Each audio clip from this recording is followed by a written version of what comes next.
मैंने 100 साल राक्षस संहार दुर्ग की रक्षा की। अब देव स्तर तक पहुंच चुका हूं। मेरे अधीन 800 राक्षस संहार सेना हमेशा अजय रही है। पर जिन माता पिता ने मुझे घर से निकाला था वो अचानक मेरे पास आ गए और कहा कि मैं अपना श्रेय भाई कबीर को दूं, उसे राक्षस संहार दुर्ग सौंप दूं और वो राजकुमारी से शादी कर नाम रोशन करे। 100 साल के कष्टों ने सिंह परिवार से मेरी सारी उम्मीदें खत्म कर दी हैं। राक्षस जाति की क्रूरता वे इसकी कल्पना भी नहीं कर सकते। अगर वह मरना ही चाहता है तो यह श्रेय खुशी से ले ले, लेकिन उससे पहले इस संबंध विच्छेद पत्र पर साइन करें। अर्णव, अगर तुम अपनी इच्छा से राक्षस संहार दुर्ग का 100 साल का श्रेय कबीर को दे दो तो तुम सिंह परिवार में लौट सकते हो और अपने वंश से जुड़ सकते हो। अर्णव, मुझे पता है तुम दुखी हो, पर तुम अब बड़े हो गए हो। अपने भाई की खातिर थोड़ा झुक नहीं सकते?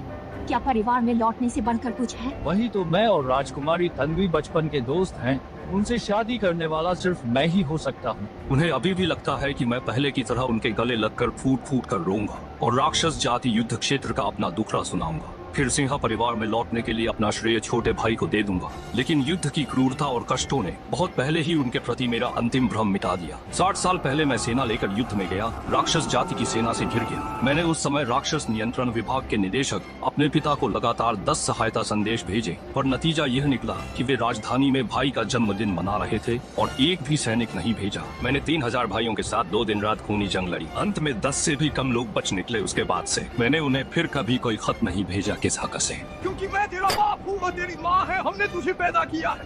मुझे जन्म दिया तो क्या मेरा खून चूस लोगे? कितना हास्यास्पद है।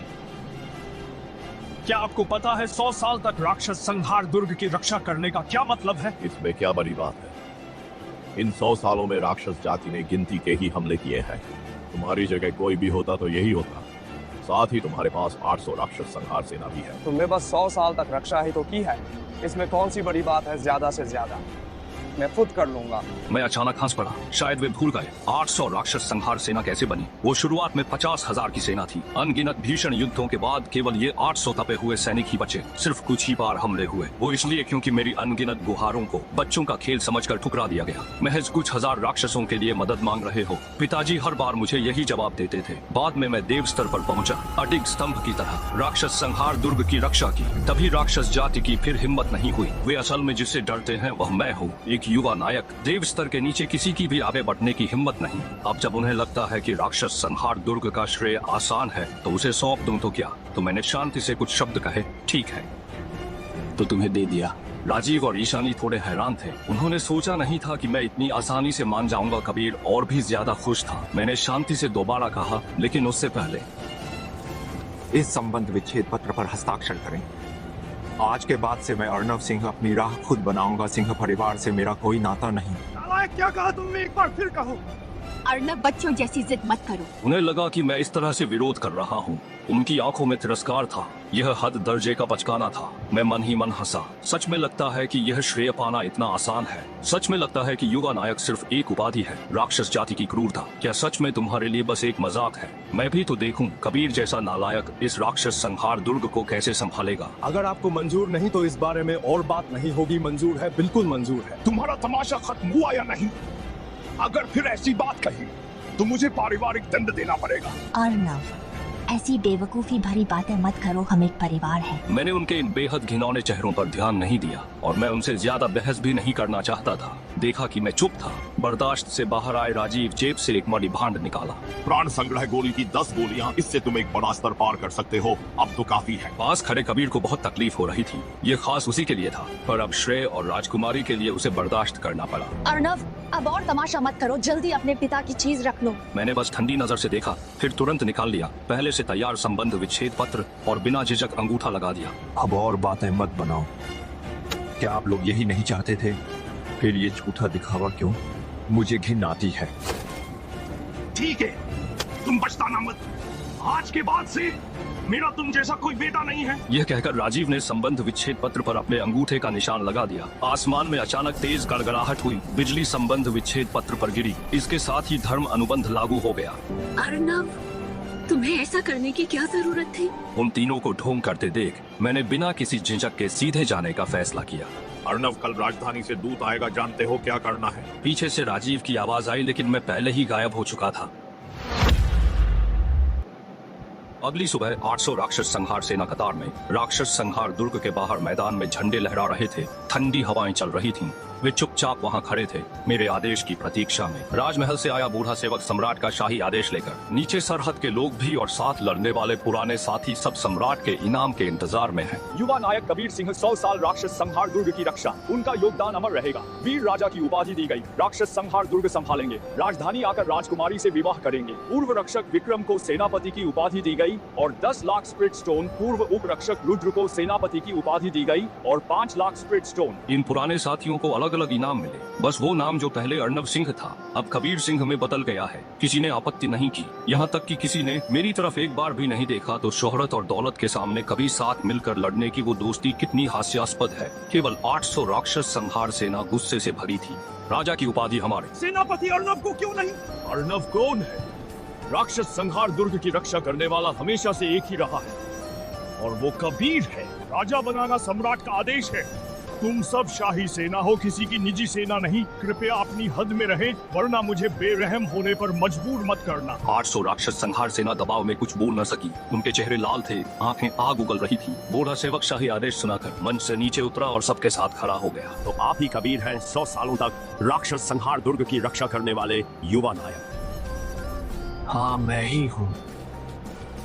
गौतम सेवक, मेरे बेटे ने 2 दिन पहले ही एक बड़ा युद्ध लड़ा है, वह अभी तक ठीक नहीं हुआ है। हाँ, सेनापति कबीर के राक्षस संहार दुर्ग की रक्षा से हम आम लोग राक्षस जाति के कहर से बचे हैं और यहाँ चैन से रह रहे हैं। कबीर ने 100 साल देश के लिए युद्ध किया, आशा है कि दरबार उनके साथ अन्याय न करे। तो राजीव ने पहले ही सबको खरीद लिया था। बूढ़े सेवक ने चारों ओर नजर दौड़ाई और जल्द ही थोड़ी दूर पर मुझे देख लिया। वो कौन है? वह 100 साल पहले सिंह परिवार से निकाला गया नालायक बेटा है। दिन भर बेकार घूमता रहता है, राक्षस संहार दुर्ग में कुछ यश पाना चाहता है। होनहार कबीर के सामने वह कुछ भी नहीं। गौतम सेवक, आप ध्यान न दें। क्या सच में ऐसा है? सबने एक दूसरे को देखा और अपना सिर झुका लिया। किसी ने कुछ नहीं कहा। कुछ देर बाद लोगों के बीच से गांव का मुखिया खड़ा हुआ। गौतम सेवक, हम इस व्यक्ति को नहीं जानते। मुझे अचानक मन ही मन हंसी आ गई। सोचो, जो गांव का मुखिया है उसकी पोती, उसे मैंने ही राक्षस जाति के मुंह से बचाया था। लोग कितने बदल गए, इतने बेगाने हो गए। बूढ़े सेवक की दिव्य दृष्टि मुझ पर से गुजरी, यह जानकर कि मैं सिर्फ एक आम लड़का हूँ। आखिरकार उसने अपनी नजरें हटा ली। तो ठीक है राजीव जी, आप जल्द से जल्द वीर राजा के साथ राजधानी लौटकर सम्राट से मिले। और इस तरह सबकी नजरों के सामने वह बूढ़ा सेवक राजधानी की युद्ध नौका पर सवार हो गया। सभी ने राहत की सांस ली। तुम यहाँ क्यों आए हो? ये देखने आया हूँ कि तुम सब कितने बेशर्म हो। ये सुनकर पुराने साथियों और लोगों ने शर्म से सिर झुका लिया। कभी का वो नौजवान हीरो जो 100 साल तक राक्षस संहार दुर्ग का रक्षक रहा, लेकिन वो लोग अनजान बनने लगे। पर कोई चारा नहीं, राजीव ने बहुत ज्यादा दिया है। जब तू अब सिंह परिवार का नहीं रहा तो फिर बाहर आकर अपनी बेइज्जती मत करवा। मैं बस उनके लिए आया हूँ। नहीं, वो मेरी फौज है, तुम उसे ले नहीं जा सकते। उनसे पूछो क्या वो तुम्हारे साथ? हम मरते दम तक सेनापति अर्नव का साथ देंगे। पूरा राक्षस संहार दुर्ग, ये इकलौती ऐसी सेना है जिसे राजीव ने नहीं खरीदा, क्योंकि ये सिर्फ मेरे हैं। साथ मिलकर लड़ने का अटूट रिश्ता हमारी रग रग में बस चुका है। तुम लोगों ने अच्छे से सोच लिया है। राक्षस संहार दुर्ग छोड़ने के बाद तुम कोई राक्षस संहार सेना नहीं रहोगे। और नीचे खड़े हुए जवान दृढ़ नजरों के साथ जरा भी विचलित नहीं हुए। उन्हें जाने दो, उन्हें रखना भी मुसीबत है। राक्षस संहार दुर्ग की रक्षा में हजारों सैनिक हैं, हमें इन 800 की कमी नहीं। राजीव ने हाथ झटक दिया। वह इस सेना को कुछ नहीं समझते थे। इन 800 पुराने भाइयों को ले जाकर मैं पूरी तरह से संतुष्ट हूँ। यहाँ रहने से कबीर का अत्याचार ही सहना पड़ेगा। मैंने कबीर पर एक दिव्य छाप छोड़ी और सबको लेकर राक्षस संहार दुर्ग से निकल गया। वे मेरे पीछे चल रहे थे। राक्षस संहार दुर्ग से जरा भी लगाव नहीं था। सेनापति, अब हम कहाँ जाए? क्या तुम जानना चाहोगे देव स्तर के ऊपर का नजारा? सेनापति जी, आपने देव स्तर पार कर लिया। मैंने सहमति में सिर हिलाया। तभी तो पिछले 20 सालों से राक्षस जाति की सेना राक्षस संहार दुर्ग के पास नहीं आई। सभी बहुत खुश हुए। उन्हें अपना फैसला और भी सही लगने लगा। सेनापति, मुझे सच में देखना है कि वो कचरा कबीर राक्षस संहार दुर्ग कैसे बचा सकता है। 20 साल से ज्यादा हो गए, कहीं राक्षस सम्राट और भी भयानक न हो गया हो। सिंह परिवार के वे बेवकूफ अभी भी सोचते हैं कि उनका बड़ा फायदा हुआ। खैर छोड़ो, हम ड्रैगन शिखर लौटेंगे और एकांत साधना करेंगे। ड्रैगन शिखर पवित्र साधना स्थल है जिसे मैंने अनजाने में खोजा था। दिव्य ऊर्जा से भरपूर दिव्य पशु उड़ते हैं, इसलिए मैंने लोगों को भेजकर कब्जा कर लिया। अब इसी मौके पर एकांतवास करूंगा, देव चिंतन करूंगा और देव स्तर के ऊपर का नजारा देखूंगा। ड्रैगन शिखर लौटकर मैंने अपनी जीवन भर की विद्या सभी को सौंप दी और एकांतवास की घोषणा कर दी। साथ ही पर्वत रक्षक को आदेश दिया कि बाहर बताए कि राक्षस संहार दुर्ग में मैं बुरी तरह घायल होकर मर चुका हूँ। तब से ड्रैगन शिखर को पूरी तरह बंद कर दिया गया। दुनिया की हर चीज से अब मेरा कोई वास्ता नहीं। राक्षस संहार दुर्ग में राजीव कबीर और उनके दल को लेकर इनाम पाने राजधानी लौटने वाले थे और राजकुमारी से विवाह होना था। सबके चेहरे पर खुशी थी और वे उत्साहित थे और उन्हें नहीं पता था दुर्ग के बाहर अचानक राक्षस जाति के कई जासूस आ गए। वे जमीन के नीचे छिपे थे, किसी को भनक तक नहीं लगी। कुछ दिनों बाद राजीव और उनके लोग शान से राजधानी लौट आए। सड़क के दोनों ओर लोग घुटने टेक कर उनका स्वागत कर रहे थे। वीर राजा ने 100 साल तक राक्षस संहार दुर्ग की रक्षा की, जिससे हमारी मानव जाति सुख शांति से रहकर फल फूल सकी। वीर राजा अमर रहे, हमारा प्रणाम स्वीकार करें। वीर राजा कबीर युवा शूरवीर 100 सालों से राक्षस जाति एक कदम भी आगे नहीं बढ़ सकी। मैं उनकी उपपत्नी बनने को भी तैयार हूँ। लोग घुटने टेक कर सिर झुकाते हैं। उनके शब्दों में आभार और श्रद्धा है। ये सब बेशक राजीव ने पहले से ही करवाया था, लेकिन सच्चाई से अनजान लोगों को लगा कि राक्षस संहार दुर्ग रक्षक युवा नायक कबीर ही है, इसलिए उन्होंने दिल से घुटने टेक कर आभार जताया। राजीव का ऐसा करने का मकसद बेशक पहले से कबीर का माहौल बनाना है। फिर राजकुमारी से शादी होने पर सिंह परिवार का रुतबा शिखर पर पहुँच जाएगा। सम्राट और बड़ी राजकुमारी मंत्रियों संग शहर से 30 मील दूर स्वागत करने आए युवा नायक का नाम अब तक लोगों के दिलों में बस चुका है। काले घोड़े पर सवार सबसे आगे चलते कबीर को देखकर राजकुमारी का दिल मचल उठा। क्या यही वो आदमी है जिससे मैं शादी करूंगी? वाकई बहुत आकर्षक है। राजीव ने लोगों के साथ घुटने टेक कर नमन किया। उनकी आंखों में उत्साह भरा था। सम्राट और राजकुमारी ने दरबारियों के साथ नगर से बाहर 30 मील दूर अगवानी के इतिहास में किसे यह सम्मान मिला है।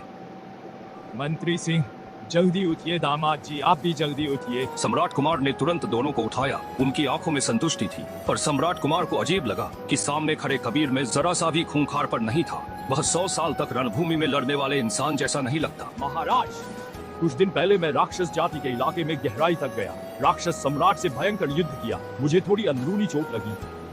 वीर राजा, तुम सच में एक युवा नायक हो। राक्षस जाति के इलाके में घुसने का साहस, मैं बहुत प्रभावित हूँ। वीर राजा की निष्ठा और वीरता अद्वितीय है। यह देश का परम सौभाग्य है। आइए जल्दी महल में चलें। मैंने पहले ही सूर्योदय सभा में दावत की तैयारी कर ली है, आप सभी की जीत के जश्न में। सम्राट दोनों को लेकर राजमहल की ओर चल पड़े। दरबार में सम्राट सभी के साथ जाम छलका रहे थे। कबीर राजकुमारी के बगल में बैठा था और दीवानों की तरह उसे देखकर लार टपका रहा था। राजकुमारी को बार बार अजीब लग रहा था। अभी आधा दिन ही तो साथ बीता है, ऐसा क्यों लग रहा कि कबीर में कुछ तो गड़बड़ है। मैंने उससे इन सालों के राक्षस संहार दुर्ग के अनुभव पूछे तो वह काफी देर हिचकिचाता रहा और कुछ भी साफ नहीं बता पाया। उसके मन में हल्की सी निराशा छा गई। आखिरकार वीर राजा का व्यवहार उसकी कल्पना से काफी अलग था। राजीव, अब हर तरफ शांति है। मैं चाहता हूँ कि कबीर और तन्वी जल्द शादी कर लें। राजीव जी, जहाँ तक मुझे याद है आपके शायद 2 बेटे हैं ना, और दूसरा अर्णव है। मैंने कुछ साल पहले उसे राक्षस संहार दुर्ग में देखा था। अब वह कहाँ है? राजीव जी, आपका एक और बेटा भी है, उसे भी बुलाइए ताकि सब उससे मिल सकें। महाराज, वह नालायक बेटा विद्रोही और उद्दंड है। राक्षस संहार दुर्ग में मैंने उसे बस डांटा था तो वह राक्षस क्षेत्र भाग कर गद्दार बन गया। मैंने उसे परिवार से निकाल दिया है। अब वह हमारे परिवार का नहीं रहा। शुक्र है कि कबीर है जिसने दुर्ग से राक्षस जाति को दबाया, वरना मुझे अपनी जान देकर माफी मांगनी पड़ती। मैंने उसे सही शिक्षा नहीं दी महाराज, कृपया मुझे दंड दें। सम्राट ने माथा सिकोड़ा। ऐसा लगा जैसे दिमाग में कुछ उभर रहा हो, लेकिन कुछ भी समझ नहीं आ रहा था। राजीव जी का बेटा होकर अर्णव मौत से इतना डर गया कि राक्षस जाति से जा मिला। उसकी सजा मौत है। पूरे राज्य में अर्णव को वांटेड घोषित करो। सुराग देने वाले को 50,000 स्पिरिट स्टोन दो। आपके लिए कबीर जैसा होनहार बेटा ही काफी है अर्णव। मानव जाति का गद्दार मैं उसे जरूर पकड़वाऊंगा, सैन्य दंड दूंगा। नीचे राक्षस संहार दुर्ग के उप सेनापति विक्रम और रुद्र यह सब सुनकर बुरी तरह कांप रहे थे। वह जो कभी एक युवा नायक था, उसे उन्होंने मानव जाति का गद्दार बता दिया। इसमें उन्होंने भी आग में घी डाला था। पर सिंह परिवार से तोहफे लेकर बात जुबान से निकल चुकी, अब कुछ भी सुधारा नहीं जा सकता। बस उम्मीद है कि कबीर राक्षस संहार दुर्ग की रक्षा कर सके और वीर राजा की उपाधि के लायक बन सके। महाराज, हमारी मानव जाति में कबीर जैसा युवा नायक ही काफी है। उस गद्दार का फिर जिक्र मत कीजिए। यह सुन राजीव और पत्नी ईशानी ने एक दूसरे को देखा। आंखों में घमंड भरा था। वह मंत्री जो बोलने के लिए खड़ा हुआ था, एक आह भरने के बाद वह भी वापस बैठ गया। अगर ऐसा है तो वीर राजा और राजकुमारी का विवाह 3 महीने बाद तय किया जाए। सम्राट ने ताली बजाकर निर्णय लिया। राज दरबार में तुरंत गूंजने लगी। बधाई की आवाज कबीर लोगों के बीच घिरा था। वह सबकी बधाइयों और खास होने का मजा ले रहा था। उसे इसमें कुछ भी गलत नहीं लगा। बस राक्षस संहार दुर्ग की रक्षा, इसमें क्या मुश्किल है? ये तो वैसे भी मेरा ही होना चाहिए था। राक्षस जाति से मेरे जा मिलने की खबर एक तूफान की तरह फैल गई। राक्षस नियंत्रण विभाग निदेशक के 2 बेटे, एक युवा नायक पर दूसरा मानव जाति का गद्दार। इतने बड़े अंतर ने तुरंत पूरी दुनिया का ध्यान खींच लिया। सभी सरायों और चाय घरों में मेरे और कबीर के चर्चे हो रहे हैं। कबीर एक युवा शूरवीर है। 100 साल तक राक्षस संहार दुर्ग में लड़ा, मानव जाति के लिए महान योगदान दिया, वीर राजा की उपाधि मिली। वह इसका असली हकदार है। कई लोगों ने तो उसके स्मारक तक बनवाए, हमेशा उसकी पूजा करते हैं, पर लोगों की नजर में मैं राक्षस जाति का जासूस बन गया, मानव जाति का गद्दार। हर कोई मुझसे गहरी नफरत और तिरस्कार करने लगा। वीर राजा बहुत पराक्रमी है, उनका ऐसा भाई कैसे हो सकता है? वह तो मानव जाति का कलंक है। लेकिन मुझे इन बातों की जरा भी परवाह नहीं है। लोगों के मन का पूर्वाग्रह एक पहाड़ की तरह है। वे तुम्हें बुरा मानते हैं तो तुम बस बुरे ही हो सकते हो। अभी मैं एकांतवास में हूँ, आत्मा शरीर से बाहर है। देव स्तर के ऊपर के नजारे महसूस कर रहा हूँ। वहाँ शक्तिशाली हाथ सूरज चांद थामे हैं, पैरों तले सितारे हैं। सबका जीवन मरण उनके हाथ में, वे ही सृष्टि का चक्र चलाते हैं। जब सिंह परिवार जोर शोर से राजकुमारी से शादी की तैयारी में था, तभी राजमहल में एक आपातकालीन युद्ध संदेश पहुंचा। राक्षस सेना राक्षस संहार दुर्ग पर हमला कर रही है। दुर्ग टूटने ही वाला है। उनमें 10 राक्षस राजा हैं। यहाँ तक कि राक्षस सम्राट की झलक भी दिखी है। कृपया राज दरबार तुरंत सेना भेजकर मदद करे। दरबार में सम्राट कुमार मंत्रियों के साथ चर्चा कर रहे हैं। सुना था कि कुछ महीने पहले वीर राजा ने राक्षस सम्राट को गंभीर चोट दी थी, फिर मानव जाति पर हमला करने क्यों आ गए? शायद वीर राजा को राक्षस संहार दुर्ग में न देखकर ही ये दुस्साहस किया। अगर वीर राजा सेना लेकर जाए तो राक्षस जाति की विशाल सेना जरूर डरेगी। बिल्कुल, हमारे पास वीर राजा है। सभी मंत्री आपस में बात कर रहे थे। उनकी बातों में जरा भी डर नहीं था, क्योंकि वीर राजा राक्षस संहार दुर्ग में है। राक्षस जाति कितने सालों से अंदर नहीं घुस पाई है। इस बार भी कोई अपवाद नहीं होगा। इस समय केवल कबीर बुरी तरह से घबरा रहा था। माँ, पिताजी क्या करें? राक्षस जाति का हमला। मुझे सेना संभालने का कोई अनुभव नहीं है। क्यों न आप बड़े भाई को वापस बुला लें, उन्हें ही सेना का नेतृत्व करने दें। हाँ, आप जल्दी उससे संपर्क करें। मैंने उसकी संदेश पत्रिका पर संदेश भेजा था, पर बिल्कुल कोई जवाब नहीं मिला। क्या करें? तो अब क्या करें? वे तो 10 राक्षस राजा हैं और राक्षस सम्राट भी है। यह नालायक ऐसे वक्त में गायब हो गया। साफ है कि यह सब पहले से तय था। कहीं उसकी सच में राक्षस जाति से मिली भगत तो नहीं? स्वामी, थोड़ा धीरे बोलिए। सम्राट अभी थोड़े क्रोधित हैं। उन्होंने अभी बेटी की शादी वीर राजा से की, विवाह अधूरा है, तभी राक्षस जाति ने हमला किया। मेरे मंत्रियों, इस समय आप लोगों के पास क्या उपाय है? सम्राट ने सिर उठाकर मंत्रियों को देखा और सबकी नजरें एक साथ कबीर की ओर मुड़ गई। वीर राजा के होते हुए महाराज, आप चिंता न करें, क्योंकि राक्षस जाति मौत को दावत दे रही है तो उनकी इच्छा पूरी कर दो। आदेश जारी करो, वीर राजा को मुख्य सेनापति बनाओ और 50,000 सैनिकों के साथ राक्षस संहार दुर्ग भेजो। इस समय कबीर के चेहरे का रंग उड़ गया था। घबराहट से उसके माथे पर पसीना आ गया था। पिताजी, आप क्या करें? शाही आदेश जारी हो गया है। डरो मत, मैं तुम्हारे साथ युद्ध में चलूंगा। ये सिर्फ राक्षस जाति ही तो है। अर्णव ने 100 साल रक्षा की, तुम भी जरूर कर लोगे। तुम पिता पुत्र साथ मिलकर कुछ भी कर सकते हो। तुम अर्णव से कम साबित नहीं होगे। तो तुरंत प्रस्थान करो, विजयी होकर लौटने पर मैं स्वयं तुम्हारी शादी करवाऊंगा। राजधानी के बाहर सैन्य शिविर में राजीव ने सेना तैयार कर ली है। 50,000 प्रशिक्षित सैनिक पूरी तरह तैयार हैं। कबीर के चेहरे पर अभी भी खौफ था। उसे एहसास हुआ कि उसे सच में युद्ध के मैदान में जाना है। यह देखकर राजीव को बहुत दुख हुआ। कबीर, मैं चाहता था कि तुम कुछ साल और खुद को तैयार करो, लेकिन अब कोई और रास्ता नहीं है। तुम ज्यादा चिंता मत करो, राक्षस जाति इतनी भी भयानक नहीं है। अर्णव भी कोई भगवान नहीं है। जब वह 100 साल तक रक्षा कर सकता है तो इसका मतलब राक्षस जाति की ताकत सिर्फ एक दिखावा है। पिताजी, क्या यह सच है? तो क्या इस बार भी श्रेय बिना कुछ किए मिलेगा? हाँ बिल्कुल, बस मानव जाति में राक्षस जाति का डर पुराना है। वहाँ जाने पर तुम खुद ही समझ जाओगे। ठीक है, इस बार का श्रेय मैं लेकर रहूंगा पिताजी। तो आप 3000 सैनिक लेकर मेरे पीछे आइए। इस बार मुझे नाम कमाते हुए देखिए। मैं साबित करूंगा मैं अर्णव से कम नहीं। जाओ, मैं तुम्हारी विजयी वापसी और राजकुमारी से विवाह का इंतजार करूंगा। कुल का नाम रोशन करना। जल्द ही कबीर 50,000 सैनिकों के साथ शिविर से निकला। सीधे राक्षस संहार दुर्ग। सड़क के दोनों ओर विदाई देने वाले लोग घुटनों के बल बैठे थे। राक्षस संहार दुर्ग के बाहर भयंकर युद्ध लहरों की तरह आती राक्षस जाति की सेना किले की ओर उमड़ रही है। आसमान में बहुत सारे उड़ान राक्षस भी हैं। दीवार पर खड़े सैनिकों पर भयंकर हमला कर रहे हैं। अनगिनत सैनिक मारे और घायल हुए हैं। डटे रहो, सबके सब डटे रहो। मदद बस पहुंचने ही वाली।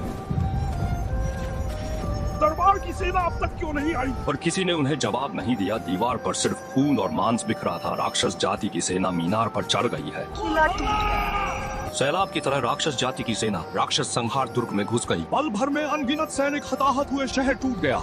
हम सब खत्म हो गए। मैंने पहले ही कहा था कि राजीव की बकवास पर यकीन मत करो। अब देखो, हम सब खत्म हो गए, हम इतिहास के पापी बन गए। मुझे क्या पता था राक्षस जाति अचानक हमला करेगी। वे 20 सालों से शांत थे, वो इसलिए क्योंकि अर्णव मौजूद थे। वे अर्णव के दबदबे से डरते थे, सिन्हा परिवार की बकवास पर यकीन नहीं करना था। अर्णव के मुश्किल समय में हम कुछ नहीं बोले और उन्हें निराश होकर जाने दिया। इसी कारण आज यह तबाही आई है। तभी क्षितिज पर कुछ झंडे लहराते दिखे। विक्रम ने तुरंत पलटकर जोर से चिल्लाया, मदद आ गई, मदद आ गई, अर्णव हमें बचाने आ गए हैं।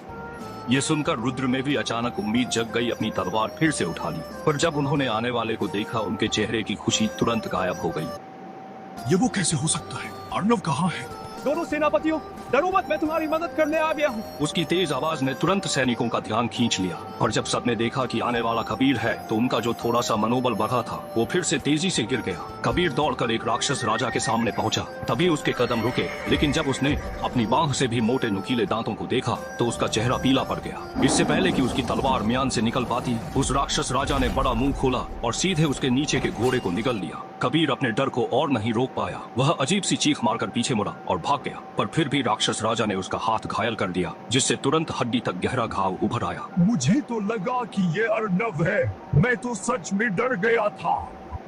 लगता है अर्णव सच में मर चुका है। आदेश दो, अर्णव मर चुका है। यह निकम्मा सिर्फ अर्णव का भाई है। पूरी ताकत से हमला करो। पहाड़ से भी विशाल राक्षस राजा आसमान की ओर दहाड़ा। राक्षस जाति की सेना पूरे जोश में नगर में घुसने लगी। आमना सामना होते ही 50,000 की सेना राक्षस जाति की सेना से बिखर गई। हर तरफ चीखने और चबाने की आवाजें थीं। तभी आसमान से एक विशाल लाल रोशनी गिरी और राक्षस संहार दुर्ग के नगर रक्षा व्यूह से जोर से टकराई। अगले ही पल वह भारी बारिश में बदल गई। आसमान में 8 सिरों वाली एक विशाल सांप की परछाई पल भर में ओझल हो गई। दुर्ग तोड़ने वाली वह लाल रोशनी उसी ने छोड़ी थी। यही वह नाम है जिससे सारी मानव जाति कांपती है, राक्षस सम्राट ताम्र। आखिरकार वो छोकरा अर्णव मर गया। अब इस दुनिया पर हमारी राक्षस जाति का राज होगा। कई दशक बीत गए। अर्णव ने मुझे हमेशा इतना दबाया कि मैं हिल नहीं सका। अब मेरी साधना पूरी हो गई है और अर्णव भी मर गया। सच में स्वर्ग राक्षस जाति के साथ है। मानव जाति की तरफ मुख्य सेनापति कबीर के भागने से मनोबल पल भर में टूट गया। इस पल सभी को इस नए वीर राजा पर गहरा शक होने लगा। विक्रम और रुद्र ने एक दूसरे को देखा। उनकी आंखों में निराशा की कड़वाहट और पछतावा था। अगर सेनापति अर्णव जिंदा होते तो हमारा ऐसा अंजाम कैसे होता? कुछ ही पलों में दो राक्षस राजा ने मुंह खोलकर दोनों के शरीर निगल लिए। राक्षस जाति ने राक्षस संहार दुर्ग को भेदा। रक्षक सेना घबराकर भाग गई है। एक एक कर आम लोग राक्षस जाति का निवाला बन गए।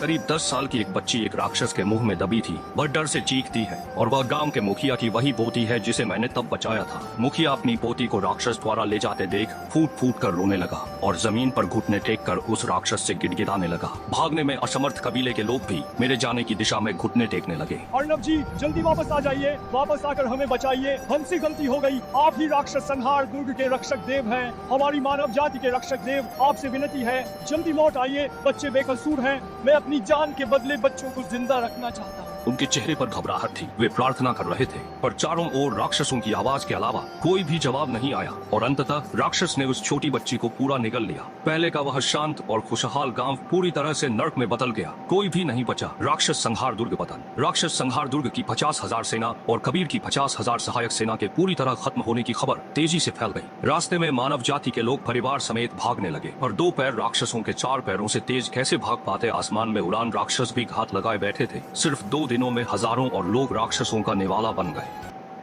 100 मील दूर तैनात राजीव सेना की करारी हार की खबर सुनकर उनके चेहरे का रंग उड़ गया। नालायक अर्णव मिला या नहीं? आखिर वो गया कहाँ? राक्षस जाति की सेना ने दुर्ग तोड़ दिया। वो अभी तक लड़ने नहीं आया। वो इतना निर्दयी कैसे हो सकता है? राजीव की दहाड़ सैन्य शिविर में गूंज उठी। सैनिक एक दूसरे को देखने लगे। उन्हें यह बेहद बेतुका लगा। और कबीर मिला या नहीं?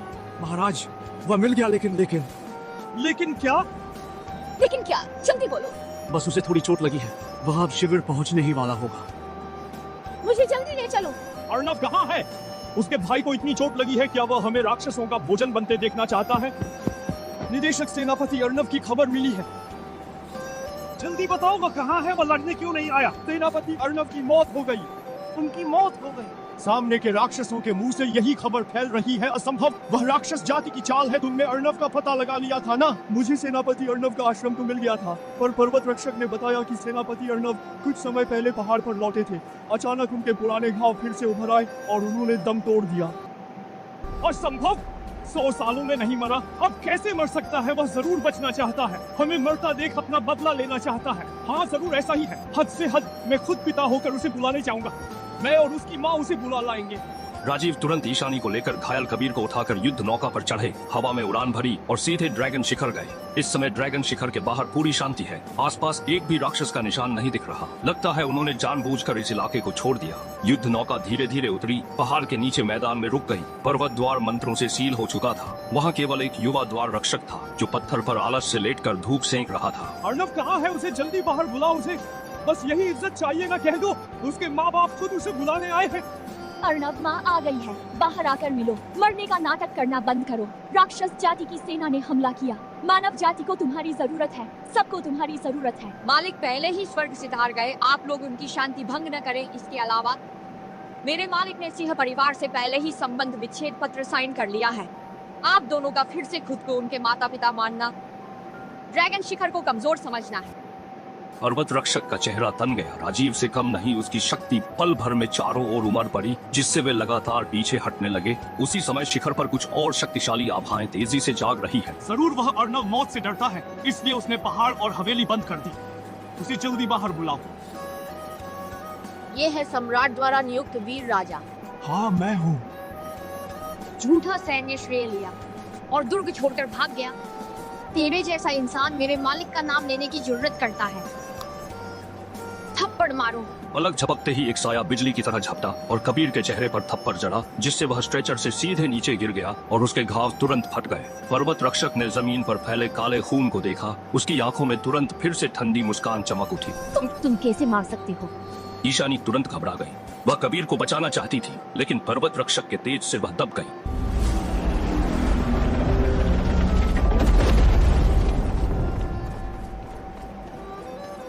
निदेशक, अनर्थ हो गया। राक्षस सम्राट आ गया है, सुना है। उसकी शक्ति अब अर्धदेव स्तर की है। राजगुरु एक बार में ही पस्त हो गए।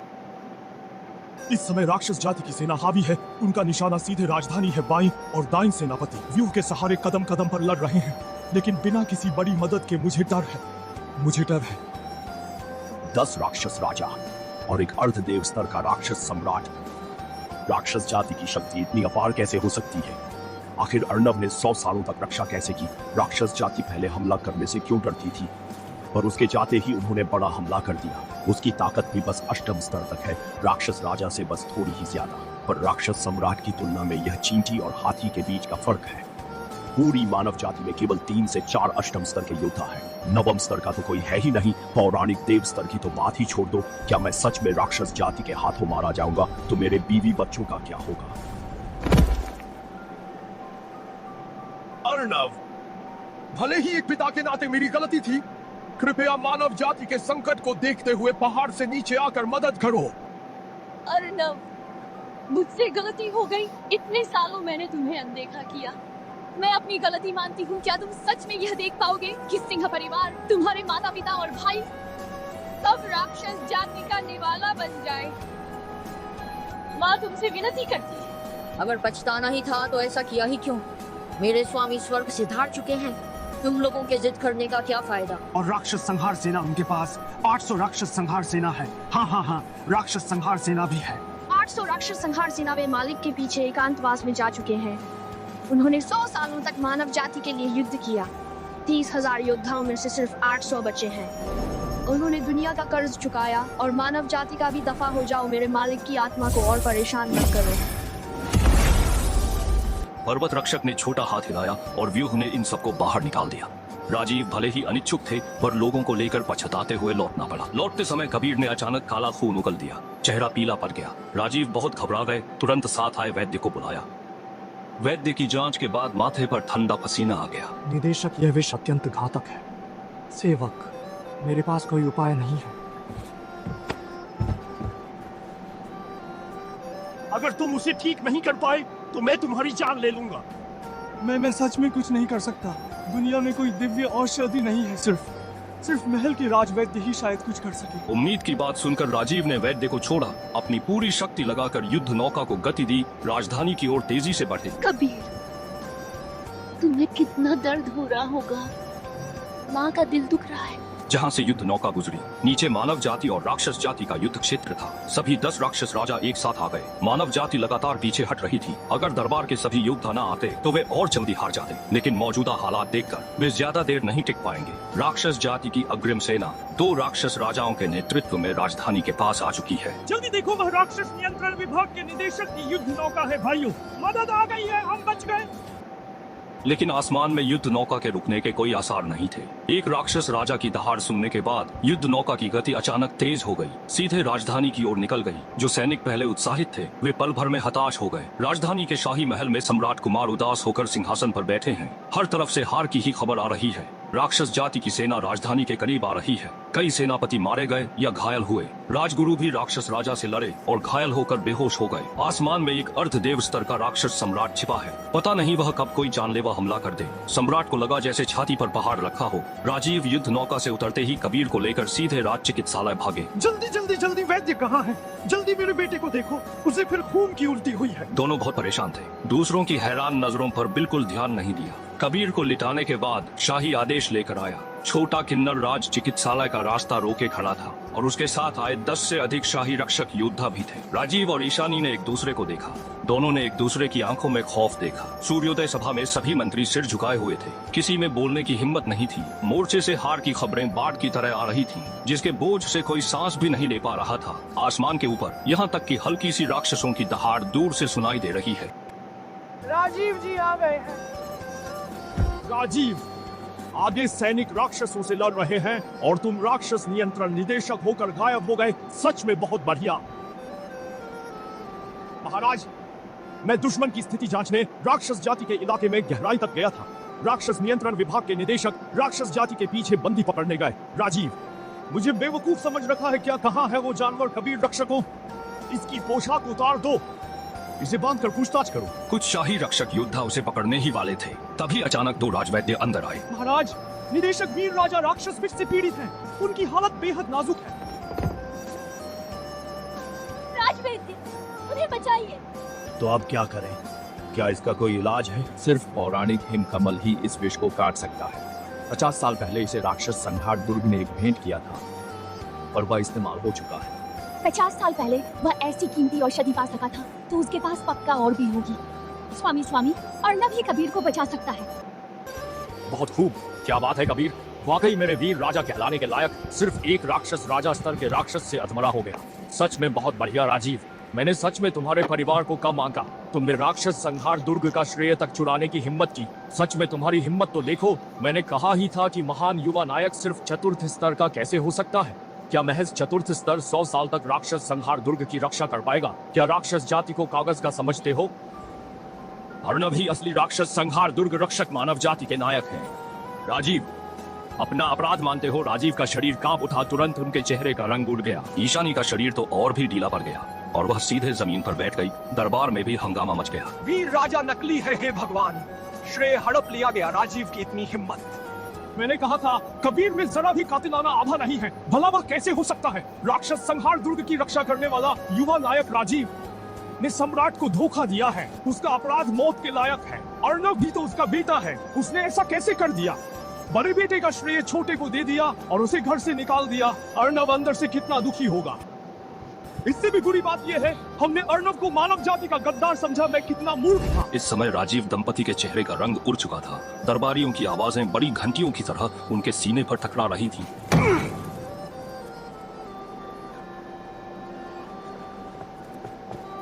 और अर्नव मेरा असली वीर राजा कहाँ है? वह अब कहाँ है? जल्दी बताओ। वो ड्रैगन शिखर पर है, लेकिन महाराज उनकी मृत्यु हो चुकी है। यह अपराधी ड्रैगन शिखर जा चुका है। वरना मेरी ऐसी हिम्मत कैसे होती? मुझे विश्वास नहीं। मेरा वीर राजा 100 सालों तक राक्षस जाति को दबाते हुए उसे कभी कुछ नहीं हुआ। तुम जरूर झूठी बातें फैला रहे हो और सबको भ्रमित करना चाहते हो। मैं तुम पर कैसे विश्वास करूं? अर्नव इतनी आसानी से नहीं मर सकता राजीव। तुम्हारे अपने स्वार्थ के कारण ही तुमने अर्नव को घर से निकाल दिया। क्या तुम जानते हो कि वह भी तुम्हारा बेटा था? बाघ भी अपने बच्चों को नहीं खाता, तुम तो जानवरों से भी बदतर हो। मानव जाति का महान रक्षक एक युवा नायक पर उसे मानव जाति का गद्दार कहा गया। हर तरह का अपमान सहना पड़ा, पर उसने कभी आकर एक शब्द नहीं कहा। ये सब मेरा ही दोष है। कबीर और ईशानी को काल कोठरी में डाल दो। जब मैं असली वीर राजा को वापस ले आऊंगा तब वही इनका फैसला करेंगे। और तुम राजीव अभी के अभी मोर्चे पर जाओ, भले ही राक्षसों के मुंह में मर जाओ, ये तुम्हारे ही कर्मों का फल होगा। सम्राट कुमार ने हाथ हिलाया। तुरंत राजीव और उनकी पत्नी को ले जाया गया। राज चिकित्सालय में कबीर को भी शाही रक्षकों ने कसकर बांधकर काल कोठरी में फेंक दिया। मेरी ही आंखों पर पर्दा पड़ा था जो दुष्टों के धोखे में आ गया, जिससे मानव जाति पर यह भारी संकट आया। मैंने स्वयं ड्रैगन शिखर जाकर अर्णव से मदद की विनती की। उसका निराश होना स्वाभाविक है। पर्वत और द्वार बंद किए और दुनिया से नाता तोड़ लिया। मैंने ही उसके साथ गलत किया, मानव जाति ने ही उसके साथ गलत किया। मेरा शाही आदेश जारी करो। आज के बाद से मानव जाति का हमेशा एक ही वीर राजा होगा। उसका नाम अर्णव है। भले ही वह सच में न रहा हो, मैं उसे निर्दोष साबित करूंगा। मुझे इस बार जाना ही होगा। मैंने भी उसे मानव जाति का गद्दार कहा था। मुझे भी सेनापति अर्णव से माफी मांगनी चाहिए। मैं भी जाऊंगा, मैं भी जाऊंगा, मैं भी जाऊंगा। ये खबर कि अर्णव ही असली वीर राजा है लहरों की तरह फैल गई। तब जाकर लोगों को समझ आया कि 100 सालों तक उनकी रक्षा करने वाला कबीर नहीं बल्कि मानव जाति का गद्दार अर्णव था। इसलिए अनगिनत लोग खुद ही जमीन पर घुटनों के बल बैठ गए और ड्रैगन शिखर की ओर माथा टेकने लगे। अर्णव जी, हम सब गलत थे। आप ही मानव जाति के रक्षक हैं। अर्णव जी महोदय, जल्दी वापस आ जाइए। अब अर्णव की याद आ रही है क्या? अब बहुत देर नहीं हो गई। वह तो तुम्हारी मानव जाति का गद्दार है। अफसोस की बात है, उसने 100 सालों तक हमारी जाति को रोके रखा। अब वह मर चुका है। अब से यह दुनिया मेरी राक्षस जाति की है। असंभव। सेनापति अर्णव नहीं मर सकते। राक्षस जाति को 100 साल दबा सकते हैं तो तुम जैसे कीड़ों को 100 साल और रोक सकते हैं। तो अब क्या कहा है? वो मानव जाति सच में एक गंदी नस्ल है जो ताकतवर का सम्मान नहीं करती। क्या ये इस दुनिया में रहने लायक भी है? इससे पहले कि ये लोग फिर से कुछ बोल पाते, राक्षस राजा ने उन्हें एक ही निवाले में निगल लिया। मानव जाति की आत्माएं भले ही गंदी हो, लेकिन इनका स्वाद एकदम लाजवाब है। मेरा आदेश सब तक पहुंचाओ। सीधे उनके गढ़ पर हमला करो।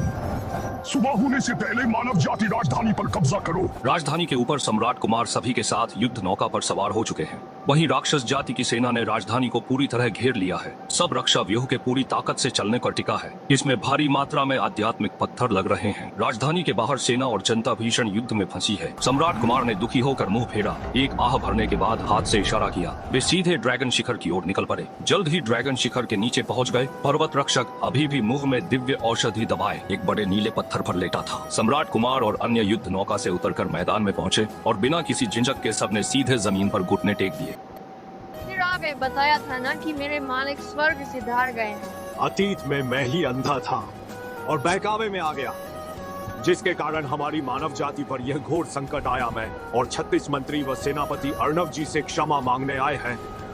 कृपया अर्णव जी, मानव जाति की खातिर हमारी मदद करें। मैं आत्मदोष घोषणा जारी करूंगा और सिंहासन छोड़ जंगलों में संन्यास ले लूंगा। बस अर्णव जी, मानव जाति को इस संकट से बचा लें। अफसोस, मेरे मालिक अब इस दुनिया में नहीं रहे। आप लोगों ने आने में देर कर दी, इसलिए कृपया वापस लौट जाएं। सम्राट कुमार की भी अष्टम स्तर की शक्ति है। वह भी तो राक्षस सम्राट से लड़ सकते हैं। राक्षस सम्राट अब अर्धदेव स्तर पर है। मैं उसका सामना कैसे कर सकता हूँ? आपको भी पता है कि राक्षस सम्राट अर्धदेव स्तर पर पहुंच चुका है। फिर भी मेरे मालिक को मरने के लिए बुलाने आए हैं। मेरे मालिक ने 100 साल मानव जाति की रक्षा की। वह दुनिया के कर्जदार नहीं। यहाँ आने का समय बर्बाद करने से बेहतर है युद्ध भूमि में जाकर लड़ें। भले ही हार जाए तो भी जीवन व्यर्थ नहीं जाएगा। कहीं आप लोग अपना ऐशो आराम छोड़कर मरने से तो नहीं डरते? फिर से बलि का बकरा ढूंढने आ गए। मेरा ऐसा कोई इरादा नहीं है। मेरा यहाँ आने का मकसद केवल अर्णव जी से मदद मांगना है। चूंकि वे स्वर्ग से धार गए हैं, मैं उनका सम्मान लौटाऊंगा, उन्हें दोष मुक्त करूंगा, उनका स्मारक बनवाऊंगा ताकि भावी पीढ़ियां उन्हें पूजें। मैं स्वयं सेना लेकर युद्ध में जाऊंगा। मानव जाति के लिए खून की आखिरी बूंद भी बहा दूंगा। बातें तो बहुत अच्छी करते हो। अगर सच में मर्द होते तो अब तक राक्षस सम्राट के सामने खड़े होते। राजधानी के जादुई व्यूह के सहारे तुम लोग लड़ तो सकते ही थे। भले ही जान चली जाए तो भी तुम मानव जाति के लिए शहीद कहलाते।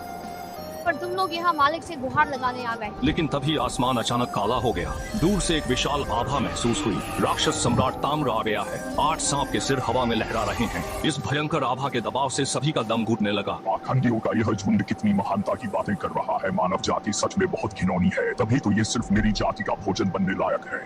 सम्राट कुमार, अगर तुम मुझसे मरते दम तक लड़ते तो मैं तुम्हारा थोड़ा और सम्मान करता, पर तुम आखिरकार बहुत लंबे समय तक सिंहासन पर बैठे रहे, भूल गए कि खून का उबाल क्या है। सम्राट कुमार क्रोध से तमतमा उठे। उनका तेज अचानक प्रचंड हो गया। राक्षस सम्राट से अंतिम युद्ध चाहते थे। अफसोस, राक्षस सम्राट ने बस उसे एक नजर देखा, जिससे उसका सारा तेज बिखर गया। अर्नव सच में एक अद्भुत प्रतिभा था, लेकिन अफसोस कि वो कम उम्र में ही चल बसा।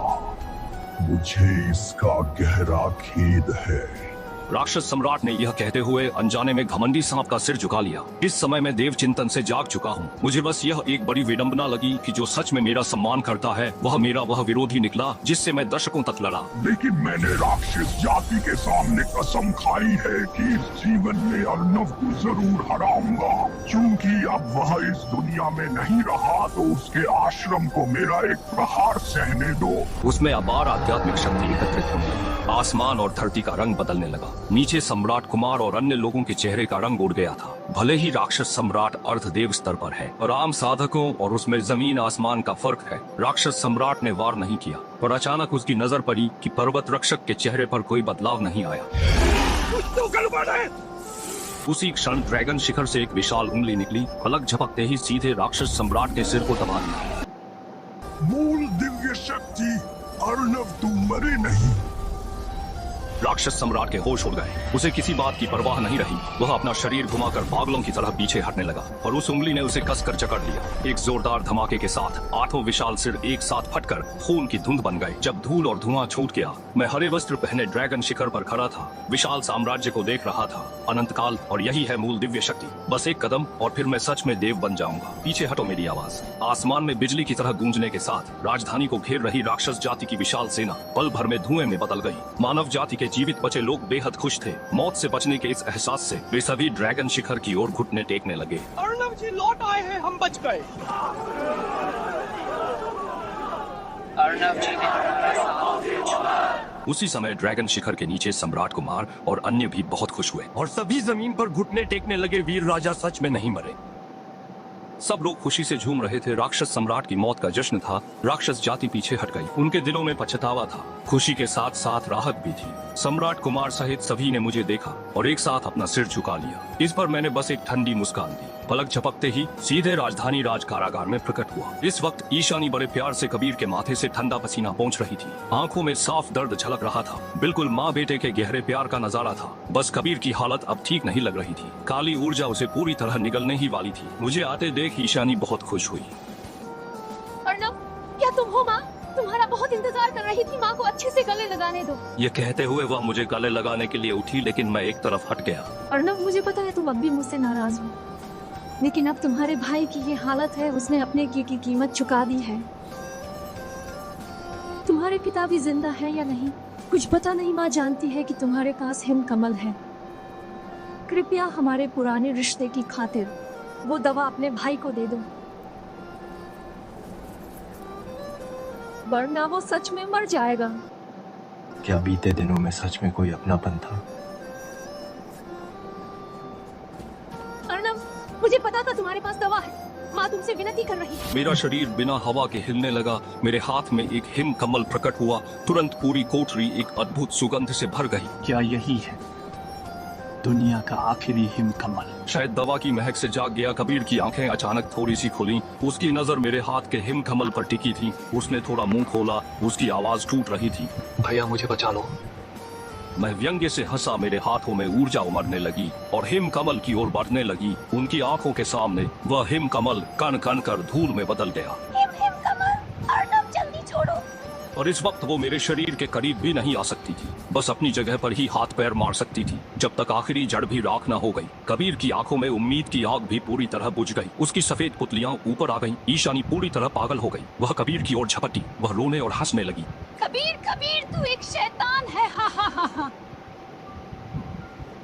दफा हो जाओ, सब दफा हो जाओ। मैंने कुछ नहीं कहा, बस हल्का सा मुस्कुराया। मुड़कर राज कारागार से निकल गया। अब दुनिया में राजीव का वजूद महसूस नहीं होता। लगता है वो राक्षस के पेट में समा गए। सांसारिक बंधन समाप्त। अब इस दुनिया में अर्नव नहीं और न कोई राक्षस संहार सेना, न कोई राक्षस संहार दुर्ग।